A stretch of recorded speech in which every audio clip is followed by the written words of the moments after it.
Jangan lupa Indonesia ini adalah negara yang kaya akan budaya. Kaya akan budaya, Slogan akan suku, kita, Pak ya. seperti slogan kita Bhinneka Tunggal Ika. Kalau kita memang benar-benar mencintai kebudayaan, mencintai kebinekaan, ayo kita mulai dari mencintai budaya kita sendiri.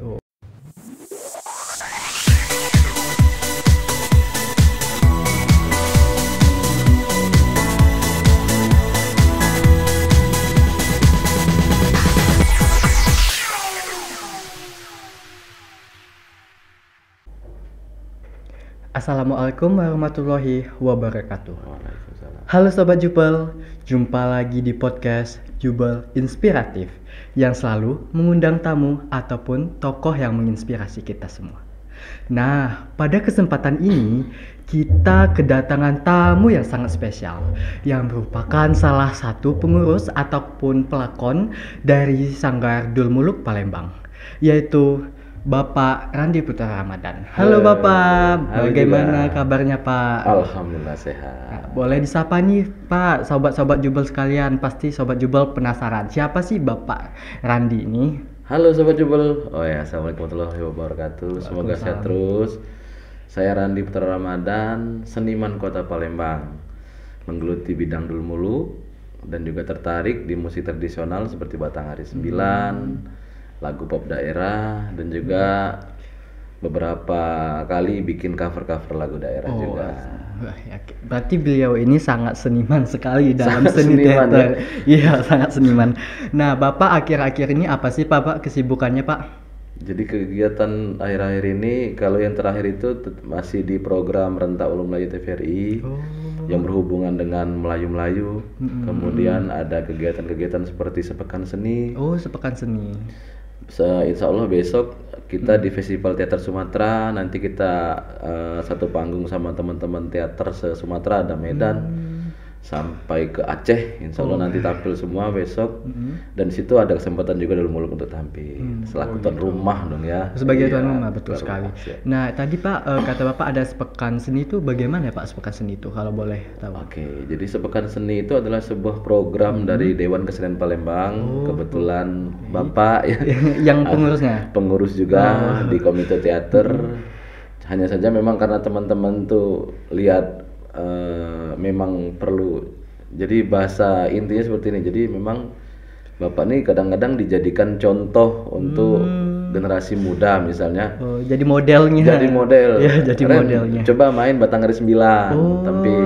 Ternyata nempel image pemain Batanghari 9 sampai kemarin diundang di Project Jubel. Apa sih lengkapnya gimana sih? Project pelatihan Pelatihan pemantapan karakter siswa pelajar Pancasila. Pelajar Pancasila. Diundanglah menjadi materi Batanghari 9. Sebagai pemateri Gitu. Pak ya. Oh, iya.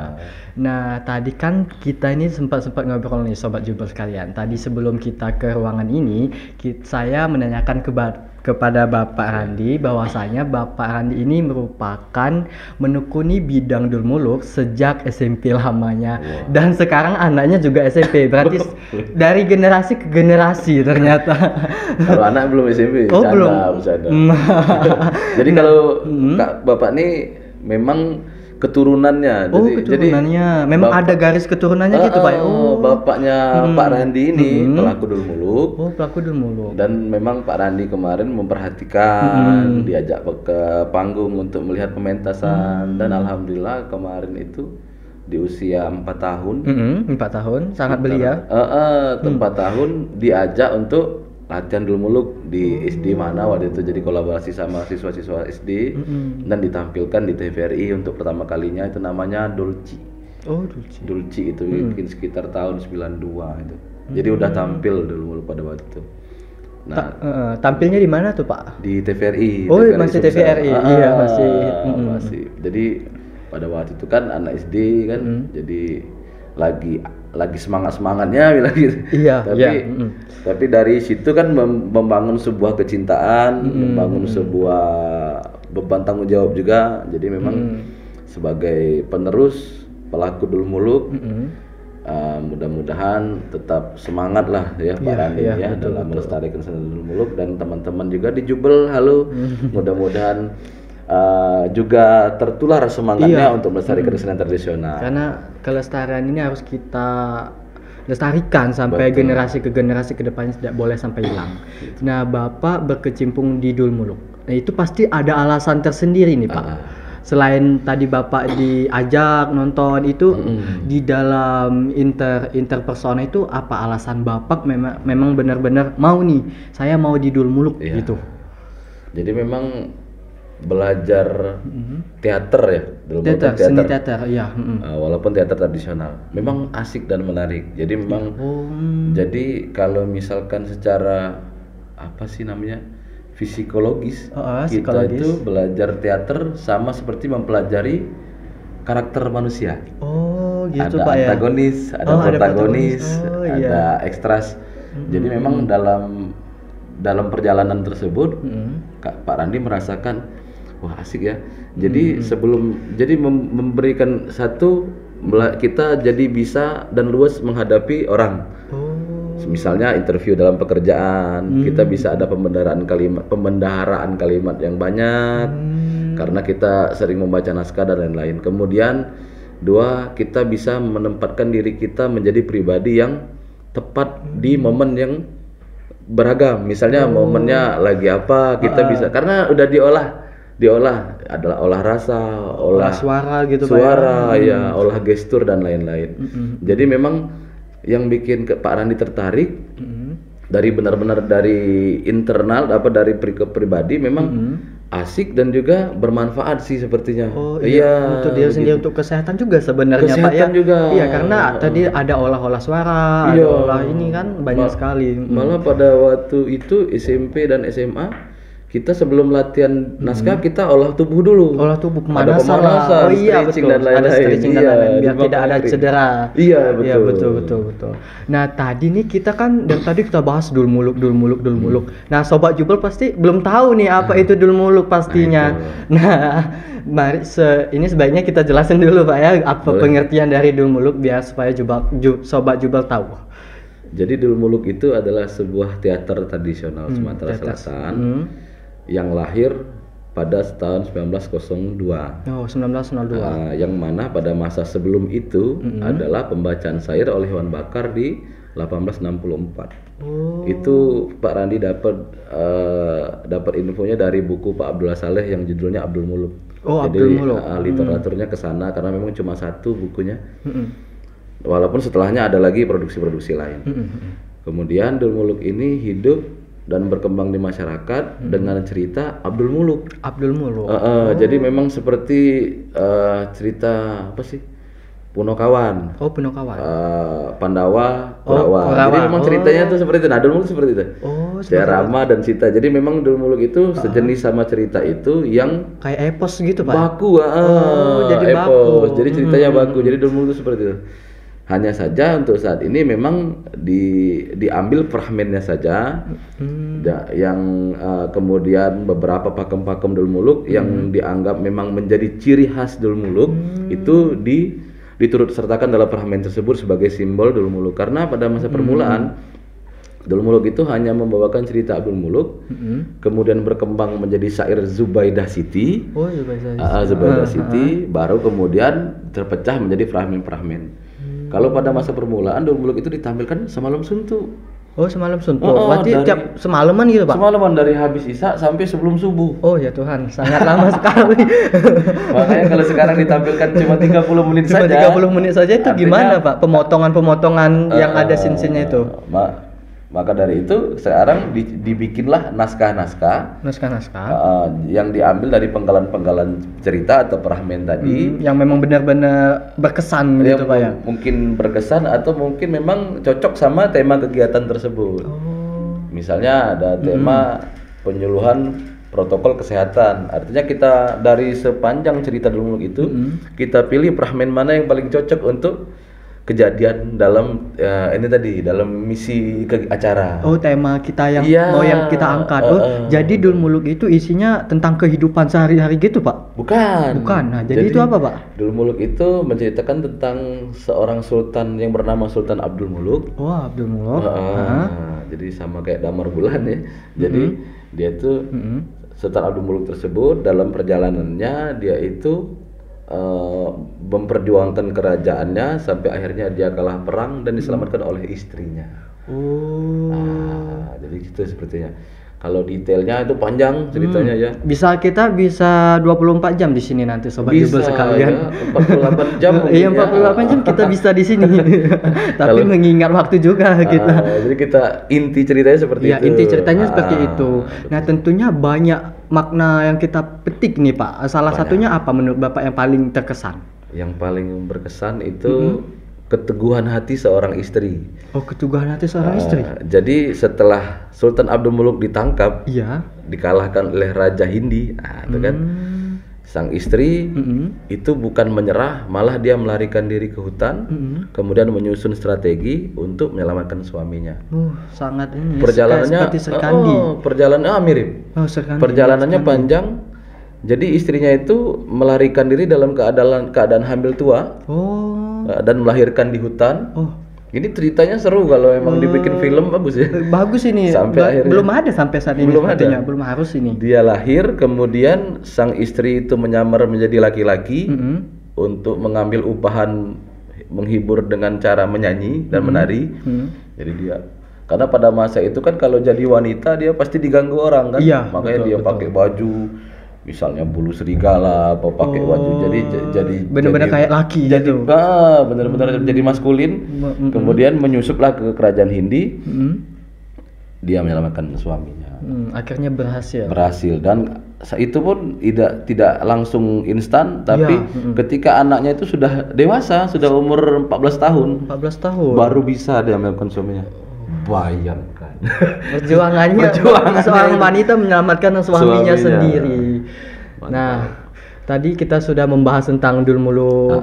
Nah, Bapak datang ke SMA Plus Negeri 17 Palembang ini tujuannya itu apa sih, Pak? Tentunya kami juga penasaran. Ya, jadi kalau tujuan awal karena diundang, kemudian dalam rangka pelatihan tadi, penguatan karakter. Dan tapi jujur dari hati Bapak sangat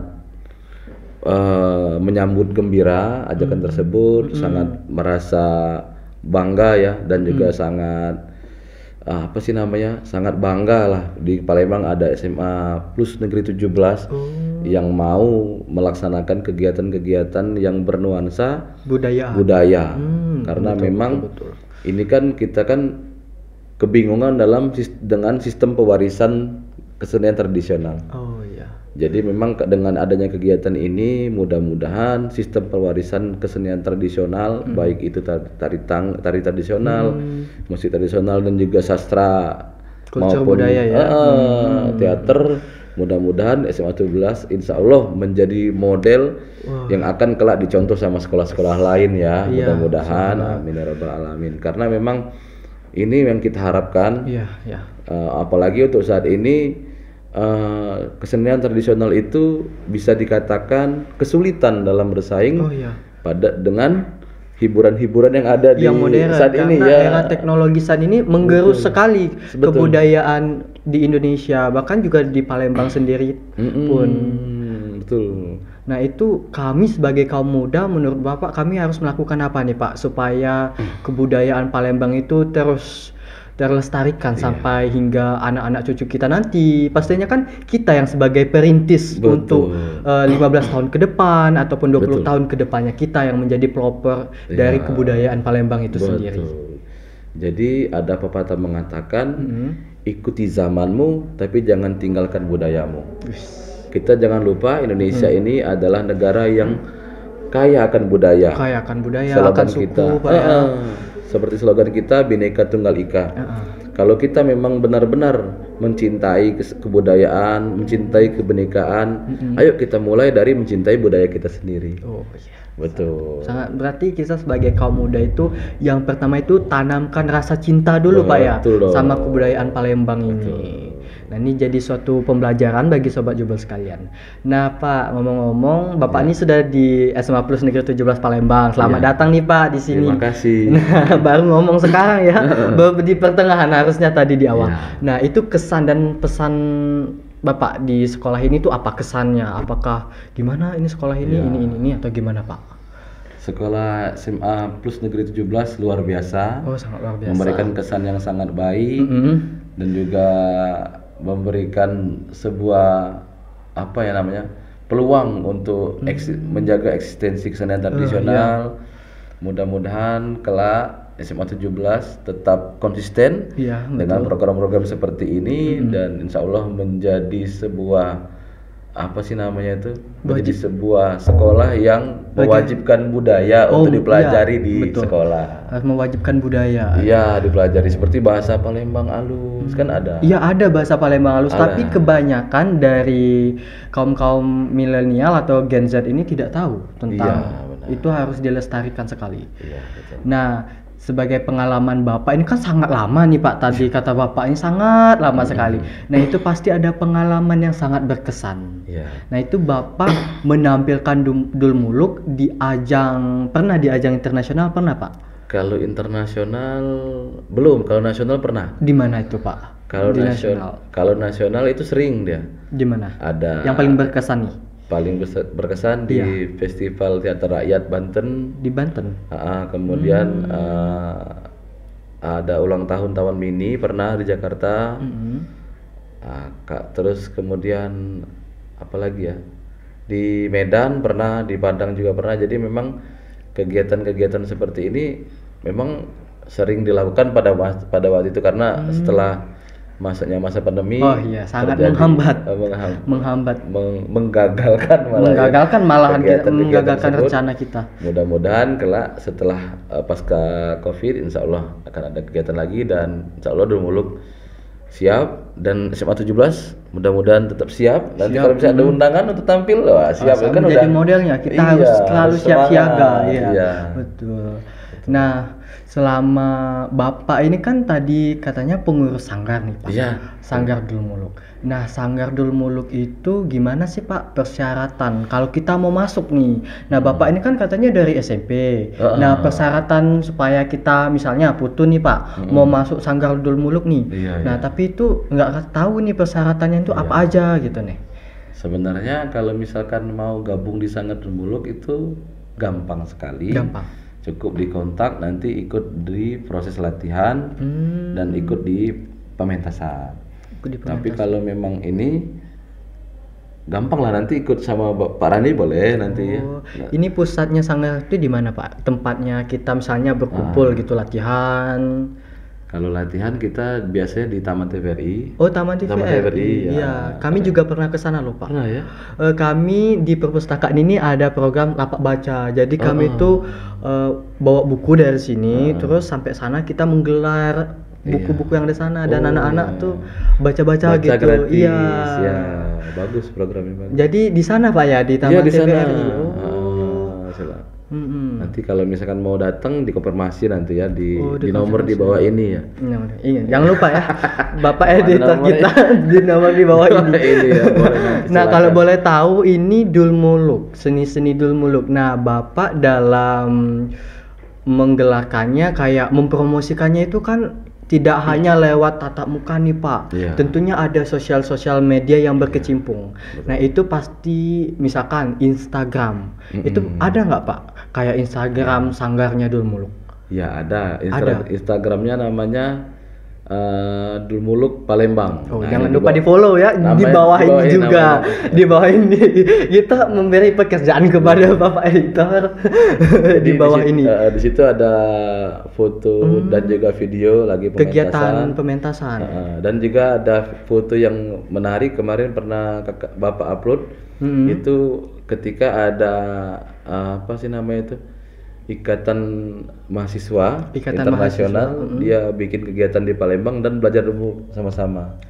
Jadi ada dari Rusia, dari India, Memang dari, internasional tingkatnya berarti. dari Kanada, dari Turki, mereka datang ke Palembang belajar dulu Muluk. Itu saya sudah Bapak upload fotonya. Kalau misalkan mau lihat bolehlah di scroll nanti. Jadi Dul Muluk ini kayak seni memang benar-benar mempelajari Dulmuluk. Berarti kayak yang cerita-cerita lain nggak dipelajari Pak ya di Sanggar Dulmuluk. Memang benar-benar spesifik Dulmuluk gitu. Betul. Nah, jadi kalau program-program yang ada di Sanggar Dulmuluk itu apa aja Pak? Selain Bapak seperti ini kan mendatangi sekolah-sekolah nih Pak kan untuk ini memamerkan seni Dulmuluk. Kalau selain itu apakah ada program yang lainnya Pak? Kalau program Dulmuluk dari Sanggar itu selain datang ke sekolah, ini kalau datang ke sekolah jadi program jangka panjang ya kalau saat ini ya. Belum jangka pendek kalau ada undangan dari sekolah lain mungkin jadi jangka pendek atau memang 17 nanti memberikan undangan kembali untuk pelatihan jadi program jangka pendek. Untuk program jangka pendeknya Dulmuluk masih di pelatihan dan pementasan. Jadi tetap kita latihan, memproduksi naskah, kemudian baru pementasan. Untuk pementasan Dulmuluk masih belum konstan ya jadwalnya, jadi tergantung dari undangan. Berarti insiden sifatnya ya.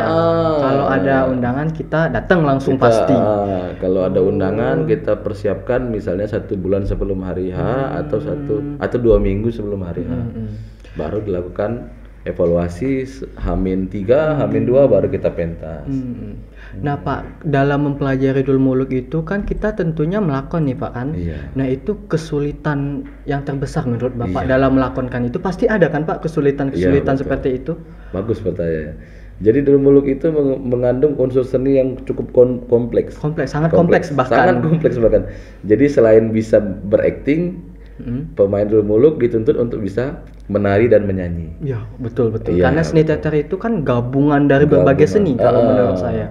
Bahkan kalau lebih oke lagi bisa make up sendiri. Jadi ada seni rupanya. Seni rupanya betul. Tata seni riasnya ya. Kalau seni sastra sudah jelas karena di dalam Dulmuluk itu menggunakan teks-teks dialog yang berunsur apa sih namanya itu? Bersaja.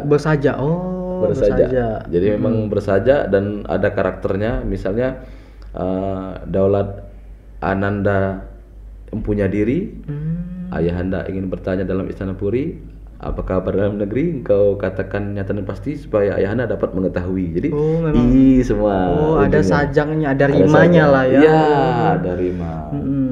Gitu. Nah dalam melakonkan ini kayak apa sih Pak karakter yang sulit untuk diperankan? Kalau karakter yang sulit diperankan, biasanya teman-teman itu kesulitan di karakter antagonis. Kenapa tuh Pak? Antagonis karena memang mungkin teman-teman ini sudah lama nggak marah-marah, jadi susah jadi antagonisnya berarti. Jadi bawaannya itu lawak gitu, kalau. Jadi kalau antagonis itu kan jadi memang dalam peranan Dulmuluk dari 2 syair itu, dari syair Abdul Muluk dan syair Zubaidah Siti tadi ya. Iya, Zubaidah Siti. Kalau di syair Abdul Muluk antagonisnya Raja Hindi. Raja Hindi. Kalau di Zubaidah Siti aktor antagonisnya bernama Raja Menggala. Raja Menggala. Raja Menggala ini seperti orang hutan, orang yang hidup di hutan yang memang tidak ada pendidikan tapi kuat dia. Kayak Tarzan gitu bukan Pak? Tarzan mirip apa ya? Hulk. Kayak Hulk. Tapi versi Indonesianya mungkin ya. Jadi badannya besar, kuat, kekar ya. Tapi dia mudah ditipu.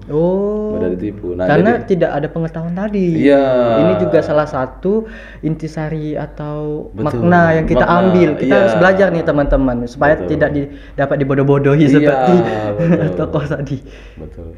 Jadi seperti itu. Jadi memang membuat karakter itu kalau misalkan kalau Bapak belajar dulu untuk mendalami karakter kita memang harus ada namanya ilmu penokohan. Penokohan. Pernah belajar penokohan? Pernah pas SD malah itu kan ada pelajaran seni budaya gitu. Tapi cuman pengenalan, nggak sampai ke dalam ini. Iya. Jadi penokohan itu misalnya seperti ini.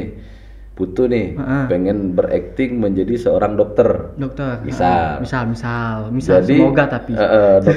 Bukan kalau jadi dokter boleh. Kalau ini kan cuma peran. Cuma peran ya. Jadi peranan dalam satu naskah itu Putu jadi dokter. Dalam penokohan tersebut yang harus diperhatikan dokternya itu umur berapa. Dokternya itu hidup di tahun berapa.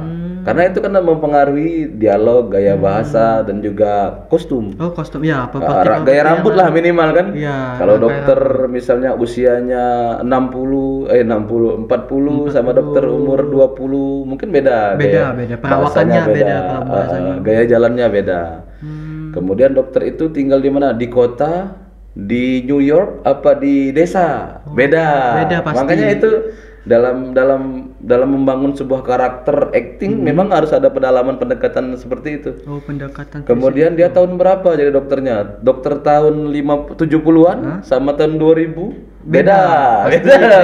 Penampilannya aja kacamatanya tebel kan. Nah, jadi memang Bapak Wati itu diberikan semacam metode pendekatan seperti itu sama banyak sih guru, ada Pak Musin Fajri, Kak Febri Alintani juga kemarin, kemudian ada Kak Anton Arasoma juga ada, bapak saya sendiri juga bapak. Jadi memang pendekatan karakter itu. Nah, itu kita aplikasi di Dulmuluk. Kita pengen jadi raja misalnya. Iya. Kita pengen jadi raja yang seperti apa? Nah, itu kadang-kadang kejeniusan aktor juga dituntut. Nah, makanya itu kesulitan dan kesannya. Tapi kalau misalkan sukses dibawakan, itu luar biasa, kepuasannya luar biasa. Oh, berarti sangat pintar dalam melakonkan. Iya, harus benar-benar. Jadi memang bisa dapat naskah nih, satu kalimat misalnya, kau mau apa? Kau dari kalimat kau mau apa ini bisa bertanya, bisa marah, bisa kaget, kan seperti itu emosinya kan. Kalau misalkan bertanya, kau mau apa? Kalau kaget, hah, kau mau apa? Pasti yang ini. Iya, kalau ada juga misalnya menyepelekan, kau mau apa? Jadi benar-benar kita mengolah emosi dalam dialog itu dikuliti satu persatu. Memang benar-benar dijiwai dalam dialog itu Pak. Itu kalau dari segi penokohan dan dramaturginya. Nanti baru ke pengaplikasian. Nah, dalam seni Dulmuluk itu kan tadi ada berbagai banyak seni tuh Pak, ada seni musik gitu dan sebagainya. Nah, seni musiknya itu salah satu jenis musik apa Pak? Musik Melayu atau Melayunya Melayu apa? Jadi Dulmuluk ini kalau saat ini itu bisa kita katakan dibagi menjadi dua. Pada masa permulaan musik Dulmuluk itu bisa dikatakan ronggeng Melayu. Oh, ronggeng Melayu. Instrumennya itu gendang, tawa, viol, sama beduk. Oh, beduk. Jadi memang 4 instrumen. Viol itu biola ya. Oh, biola. Biola. Tawa itu gong kalau sekarang orang bilang. Karena tetawa itu gong yang sedang, ukurannya sedang. Kalau gong kan lebih besar. Gong lebih besar yang. Kalau kecil lagi kenong. Oh, kenong. Iya, bonang. Jadi seperti itu. Jadi kalau masa kekinian, masa saat ini kita anggap saat ini. Jadi alat-alat tersebut cenderung diwakilkan. Diwakilkan sama keyboard, kadang drum, gendangnya juga diwakilkan sama drum. Kemudian ada beduknya itu diwakilkan sama bass. Jadi memang tergantung dari menu yang akan ditampilkan. Jadi misalnya permintaannya misalnya SMA 17 nih, Pak Randy kami pengen nonton dulu yang benar-benar murni yang tahun 70-an. Nah, itu kita tampilkan. Berarti sesuai zaman. Sesuai permintaan. Jadi memang Dulmuluknya itu mau ditampilkan dengan gaya hiburan atau dengan atau ingin melakukan pendokumentasian.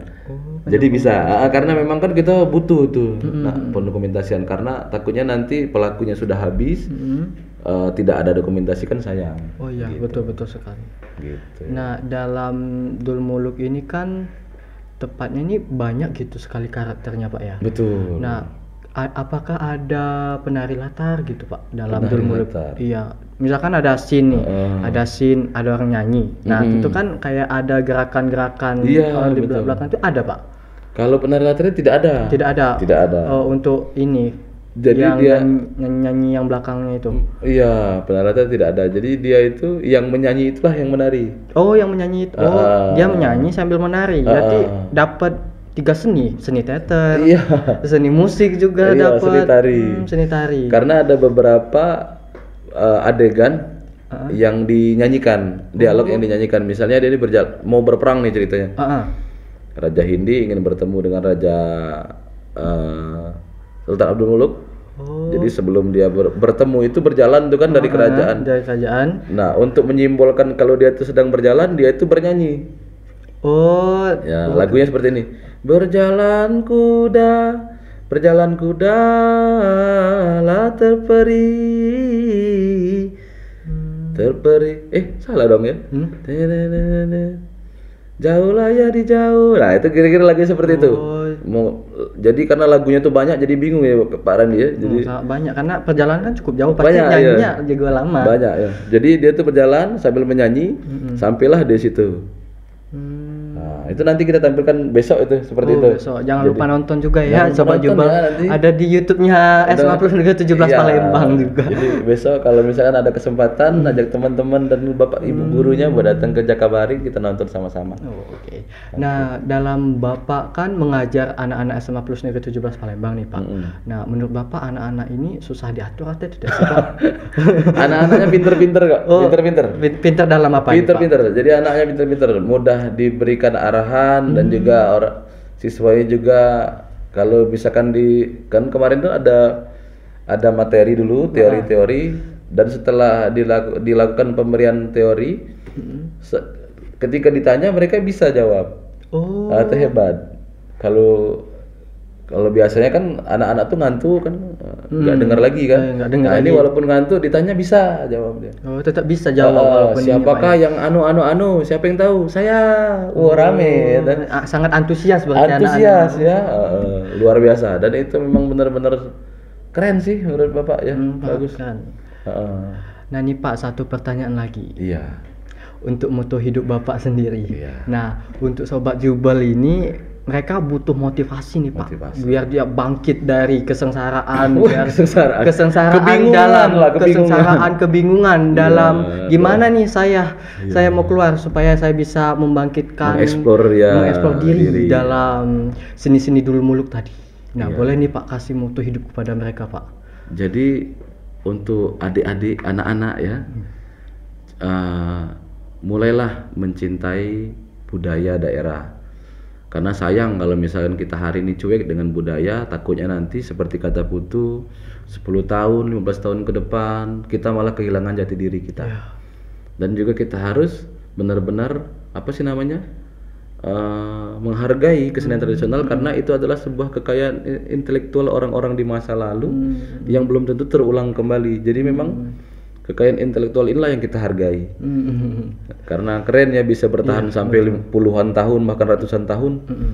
Kesenian tradisional banyak apapun itu cintai, seperti tari tradisional boleh, sastra boleh. Jadi memang untuk bekal kita karena budaya ini adalah sebuah pola pikir, terus ke tingkah laku juga kan. Kita sebagai orang yang beradab ya nanti memang di situ nanti kita ketemu di kesenian itu nanti kita ketemu siapa diri kita, betul. Indonesia ya, tepat sekali. Nah Sobat Jubal, sudah lama nih kita berbincang-bincang tadi, begitu banyak dapat intisari kita petik nih Pak. Salah satunya tadi kata Bapak kita harus menanamkan rasa cinta. Betul. Nah terima kasih Bapak telah datang di podcast pada episode kali ini, dan terima kasih juga pada Sobat Jubal yang telah dimanapun berada menonton maupun mendengar episode pada minggu ini. Dengan saya Putu Nanda pamit undur diri. Belajar bersama, maju untuk semua, kita bisa. Dadah. Sarangnya.